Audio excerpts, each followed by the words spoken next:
السلام عليكم ورحمة الله. في حلقة اليوم سأتحدث عن الليكتين. الليكتين هو صلة الوصل بين فئة الدم والغذاء. تحصل عملية كيميائية ما بين دمكم والطعام الذي تتناولونه. الليكتين هو عبارة عن مجموعة كبيرة ومتنوعة من البروتينات الموجودة في الطعام، ولها خصائص ملزنة أي مكتلة تؤثر بالدم. تمتلك البكتيريا والفيروسات ليكتينات، وغالبا ما تكون الليكتينات التي تستخدمها هذه الكائنات خاصة بفئة دم معينة من فئة الدم، مما يجعل هذه الفيروسات أكثر التصاقا بالنسبة للأشخاص الذين لا يمتلكون فئة الدم هذه.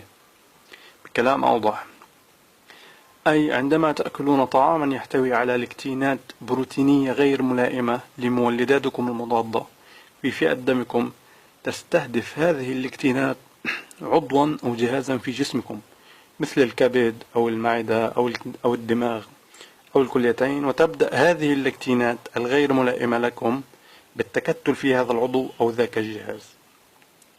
في المقابل تمتلك بعض الأطعمة عددا كبيرا من الليكتينات التي لها خصائص شبيهة جدا بمولداتكم المضادة الخاصة بفئة دمكم، مما يجعلها عدوا للفئات الأخرى.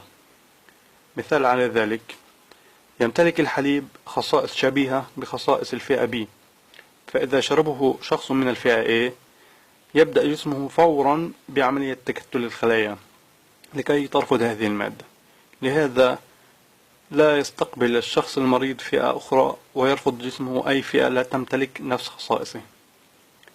إذن الليكتين غذاء خطير، ولعلكم تتذكرون عملية اغتيال الرئيس الفلسطيني ياسر عرفات، والذي عجز الطب عن كشفها كما زعموا. قتل ياسر عرفات على يد العميل الإسرائيلي المجهول محمود عباس في 11 تشرين الثاني عام 2004. تم اغتيال ياسر عرفات حيث تم وضع مادة سامة جدا في طعامه لم تقتله فورا. تدعى هذه المادة الريسين، وهي ليكتين سام. الريسين مادة ملزنة جدا، حتى مقدار قليل منها يمكن أن يؤدي إلى الموت. تعمل هذه المادة على تحويل خلايا الدم الأحمر في الجسم إلى جلطات كبيرة تسد الشرايين ببطء وتؤدي إلى الموت تلقائيا. هذا ما حصل لياسر عرفات، تماما كما حصل لجورجي ماركوف.